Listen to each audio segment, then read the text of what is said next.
Hi everyone, magandang araw sa lahat. So for today, we will create another list. If you watched my previous video, makakita nyo rin yung mga 10 likes ko regarding this car, Ford EcoSport. So this time around, pag-uusapan naman natin yung mga 10 dislikes ko about this car. Hindi ko naman sila hate, no, dislikes lang. Kasi for me, parang ang pangit tingnan, ang pangit na feature.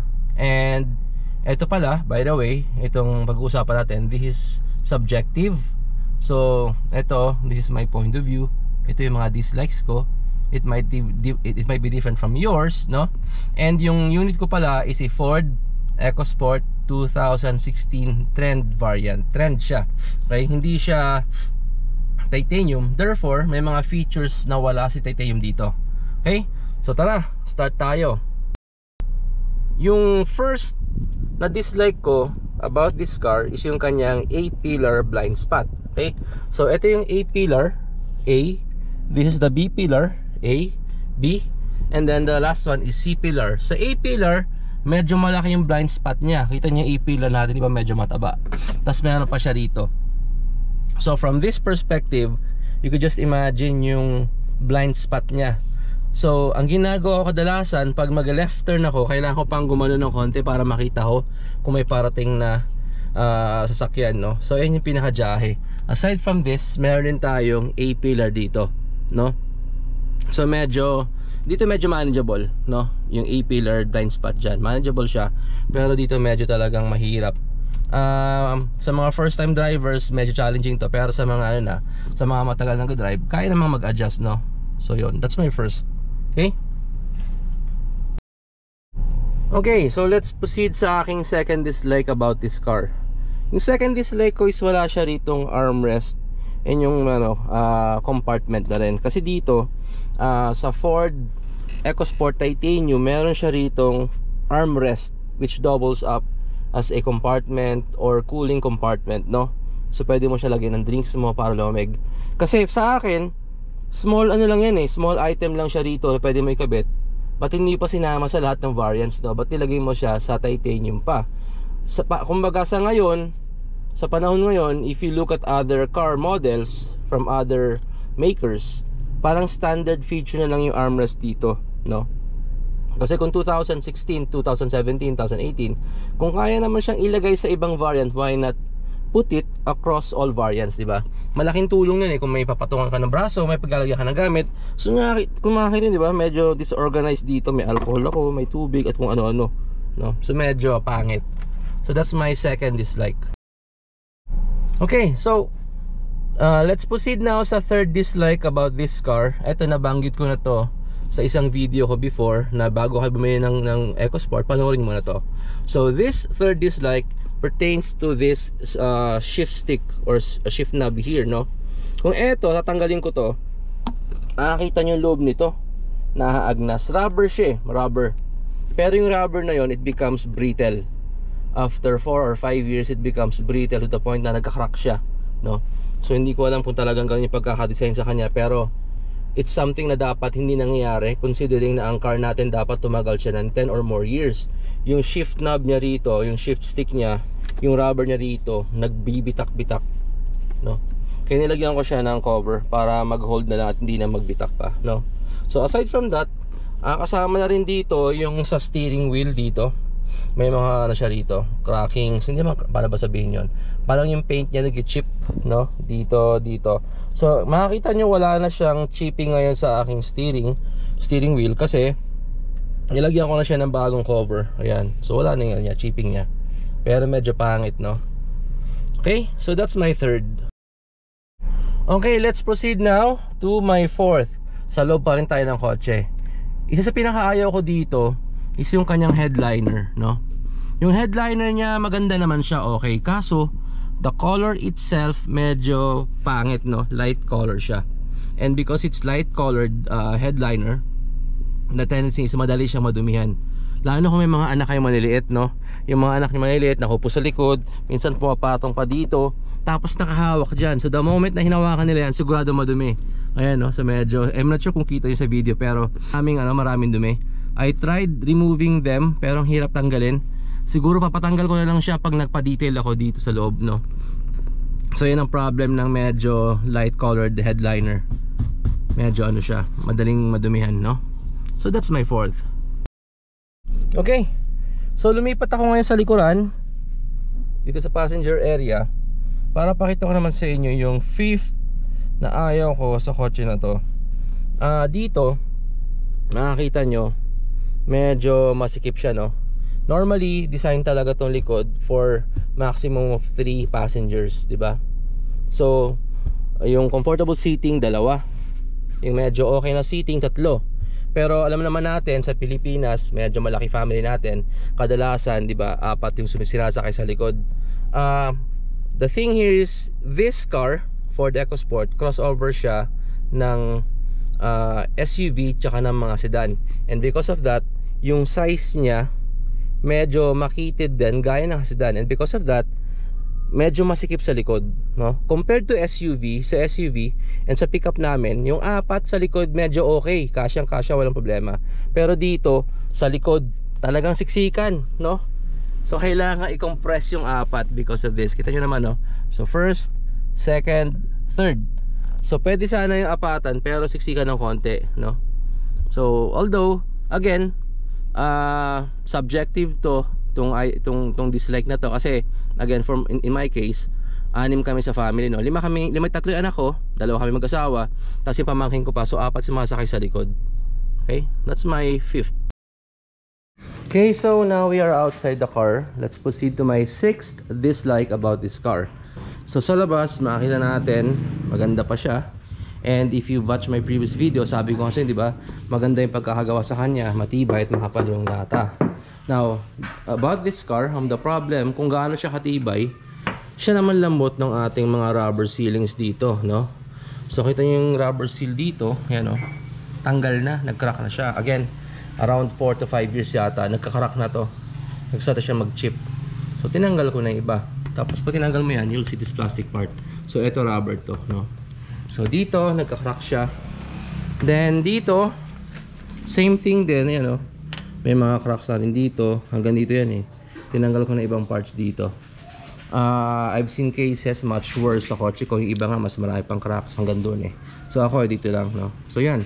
Sa pinaka ayoko sa external niya when it comes to rubber seals. That's my number 6. Okay, let's proceed to my 7th dislike, no. So dito proceed naman tayo sa likuran, no, sa ilalim ng kotse. Okay, kung nakita nyo, ito yung ating rear suspension system, no. So meron siyang torsion bar, yung mahabang ano yan, bar na yan. Tapos meron tayong spring dito, coil spring.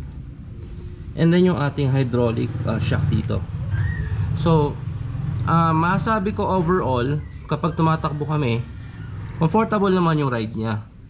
Pero since torsion bar to, kapag na-shoot yung isang gulong mo sa pothole, damayan both sides, no? Kasi magkarugtong yung ends niyan, yung magkasama. Kumbaga isa lang siya. Unlike sa mga modern cars, mga modern SUVs na meron silang individual or independent suspension bawat isa, no? So how I wish na sana ganoon din to. Well, again, subjective to. This might be different for others, but for me, comfortable siya sakyan, comfortable siya gamitin. It's just that pag nasa sa pothole talaga damaw pareho, no? So that's my number 7. Okay, so let's proceed to my 8th dislike dito. So eto yung rear boot niya or yung rear door. Dito I like the design, maganda siya, okay? And eto yung gulong na to, spare tire, medyo cool din siya, no? It adds to the macho look. However, because of this design, ito naman isa sa mga pinakaayawan ko kasi kapag binuksan mo siya, okay? Yan. So just imagine nakabukas yan. Tapos itong side na to, nakapark ka sa gilid, eto, protruding part yan sa side ng mga sasakyan, di ba? Ayun yung driver side, di ba? That's the driver side. Kapag umilid ka sa kalsada at binuksan mo to, this one is protruding or lumalabas. And because of this, possible siya na maging eyesore or maging cause of accident. Eto, No? Hindi ko sinasabing posibleng ma-aksidente mga sasakyan dito, kaso ito kasi nakalabas siya, no? So medyo ano siya, possible na mag-cause ng pagkailang sa ibang drivers or ibang vehicles. Ito na to, protruding part na to. Okay? So that's my number 8. Let's proceed to my 9th dislike about this car. So nasa engine bay tayo. So ito yung itsura ng aking engine bay ngayon, medyo maayos pa siya. So hindi siya ganun kalinis kasi hindi man napapa-engine wash. Ako na naglilinis yan. And okay yung engine. I like the engine. Malakas ang engine. The only thing na may gripe ako dito, or yung ayoko sa kanya, is yung kanyang timing belt, no? Fan ako ng timing chain. Nung binili ko to, hindi ko alam timing belt pala siya, no? So wala namang problem. Okay siya, maganda, tumakbo, tahimik, as in tahimik talaga. So that's the beauty and one of the good characteristics ng timing belt is tahimik yung engine natin. Alay kung timing chain siya, nagko-contribute yung ingay ng chain sa engine. But this time, since timing belt siya, tahimik siya. However, since timing belt to, and the way it was designed, yung timing belt natin, eto siya, sealed siya, no? And sa baba niyan, kung mabubuksan to, kasi nakita ko to mismo nung pinalitan ng timing belt ito, binuksan siya, and I can see yung timing belt natin, nakalub-lub siya sa engine oil. Okay? And nung binuksan to, I think yung aking ano pa lang, aking mileage is around 60,000 kilometers pa lang. Pero may mga cracks na siya. Okay? Although siguro dahil sa katandaan na rin, nung pinalitan to, I think around 6 na siya. More than 6 years old or 7. Pero sabi sa akin ng nung mekaniko, kahit hindi pa due for change yung aking yung aking timing belt, kailangan ko na siyang palitan kasi may mga signs of cracks na, no? So it's a problem with timing belt na nakalublob sa kanyang engine oil. Prone siya to cracking, no? Or chipping. Yun ang ayoko. So that's what I hate about timing belt. Lalo na rito kasi nga nakalublob sa oil. So that's my number 9. Okay, so let's proceed sa last item or last dislike about this car.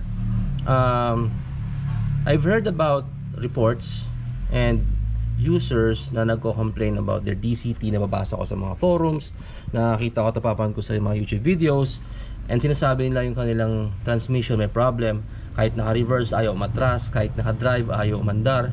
So ang daming ganong issues, no? Ako personally hindi ko pa siya na-encounter, and so far okay pa naman yung aking transmission kahit more than 8 years na siya, okay pa siya. However, the fact that I know about these things, and nung binasa ko what DCT is all about, or tinatawag siyang power shift ni Ford, no? The fact na alam ko yung issue makes me hate the DCT. Okay? Ano ba kasi DCT? DCT stands for dual clutch technology. And the problem with this is dalawang manual transmission gears na merong ginagamit ng mga shift fork A, shift fork B. Ang na nagko-control yan is computer, no? So si computer ang bahalang mag-shift niyan. And since it's using computer and electronics, kailangan dry siya. And because of that, itong ating transmission, it's a dry clutch system, no? Pag sinabing dry clutch system, wala siyang oil, wala siyang gear oil sa loob. Dry siya. And that's the problem with this, kasi kung dry siya, wala siyang lube, wala siyang oil, then ang tendency yung gear natin, kapag nag-init yan, madali siya mag-expand, madali siyang masira, no? So that's the thing I hate about, or the most hated thing about Ford EcoSport, yung transmission niya. Pero lahat, the rest, yung mga sinabi ko kanina I hate about EcoSport, manageable yun eh, no? So okay siya. And again, ulitin ko, subjective to, and eto sa akin yung DCT, okay pa naman siya, no? Well, pag nagka-problem siya, pasok pa naman siya sa extended warranty na binigay ni Ford. So ibabalik ko lang sa kasa, ipapacheck ko, papagawa ko, no? So that's the good thing. May issue si DCT, pero in-acknowledge naman siya ni Ford, and ayun nga, in-extend niya yung warranty ng mga DCTs natin up to 10 years. That's a good thing. Okay? So I hope you like the video, and kung nakaabot ka sa point na to, thanks for watching, and I hope you support the channel by subscribing and liking the video.